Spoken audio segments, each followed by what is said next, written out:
Sud Radio, c'est bon à savoir. Ce matin, on parle santé. Alors, pas de pot de Nutella, on parle d'un syndrome qui touche beaucoup de monde. Le syndrome des jambes lourdes. Vous êtes peut-être concerné. Comment faire pour s'en débarrasser? Docteur Pitaluga, bonjour. Bonjour. Et merci d'être avec nous ce matin. Vous êtes chirurgien vasculaire, spécialiste du traitement des varices depuis 20 ans. Déjà, docteur, à quoi est dû ce syndrome des jambes lourdes? C'est quoi la cause à cela? Alors la cause la plus fréquente, c'est ce qu'on appelle l'insuffisance veineuse, qui touche près de 30% de la population.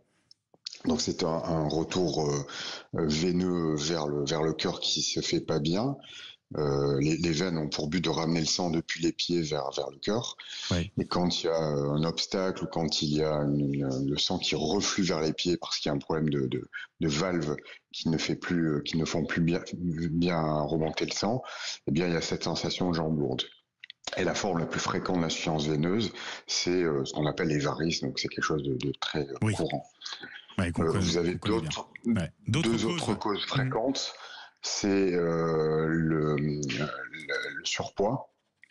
Les gens qui ont un surpoids ont les jambes lourdes, même s'il n'y a pas de mauvais retour veineux du fait du surpoids lui-même. Et puis l'autre cause la plus fréquente, c'est aussi ce qu'on appelle le lipœdème, les jambes en poteau, où il n'y a pas vraiment d'œdème, mais il n'y a pas vraiment de congestion, mais c'est la graisse elle-même qui provoque les jambes lourdes. D'accord. Alors comment on peut savoir si on est concerné ou pas? À partir de quel moment il faut commencer à s'alerter, à se poser des questions? C'est douloureux, bon, forcément, mais c'est quel type de douleur en particulier? Alors c'est une sensation de pesanteur, d'inconfort douloureux. Les jambes peuvent être douloureuses quand on les touche. Les pieds, les jambes, les mollets peuvent gonfler. Tout ça, c'est en faveur d'une congestion. Et quand on est victime de ça, il faut aller consulter un spécialiste vasculaire pour dépister, pour évaluer la circulation veineuse à travers ce qu'on appelle un examen écho-doppler qui permet de voir si le sang circule bien dans les veines. Oui, parce que c'est important, parce que ça peut avoir des conséquences assez graves pour sa santé, quoi. Alors oui, si Dans des cas on ne fait rien. Ouais.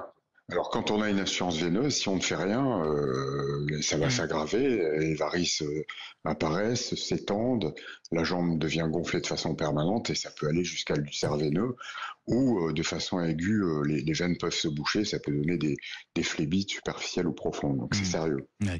La température, l'humidité, ça joue sur les jambes lourdes? Absolument. Tout ce qui fait dilater les veines, donc surtout la température, c'est pour ça qu'on a plus souvent les jambes lourdes en été, et l'humidité également, tout ça fait dilater les veines, et c'est aussi la raison pour laquelle on a plutôt les jambes lourdes en fin de journée, parce qu'il y a eu une accumulation de la congestion tout au long de la journée, et particulièrement dans les métiers où on piétine, on est debout sans bouger beaucoup sur une petite surface, et c'est ces personnes-là qui sont le plus sujettes aux jambes lourdes et à l'insuffisance veineuse. Comment on peut faire pour s'en débarrasser des jambes lourdes, en tout cas pour faire en sorte de ne pas en souffrir, voire de plus en souffrir du tout, quoi?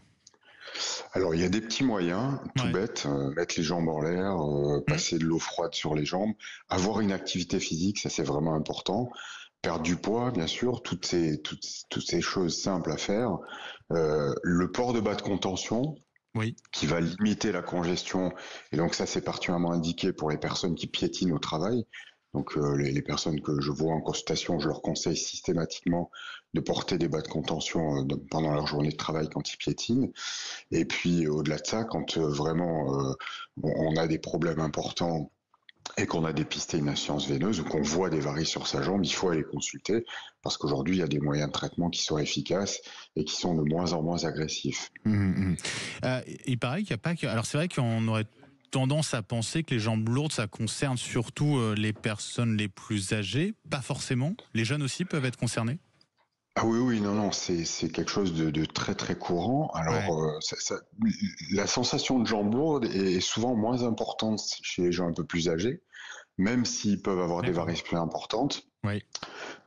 Les femmes sont plus touchées par les jambes lourdes parce que les hormones féminines, œstrogène et progestérone, ont tendance à accentuer la congestion par une dilatation des veines. Mhm. Et donc, les femmes, même jeunes, peuvent en souffrir. Et c'est particulièrement vrai pendant la grossesse, par exemple, Mhm. où les femmes peuvent souffrir de jambes lourdes parce qu'elles ont beaucoup d'hormones à cause de la grossesse et donc leurs veines sont très congestionnées. Mhm. Docteur Paul Pitaluga, merci d'avoir été avec nous ce matin sur Sud Radio pour toutes ces explications. Je rappelle, vous êtes chirurgien vasculaire, spécialiste du traitement des varices depuis 20 ans. Très belle journée à vous, docteur.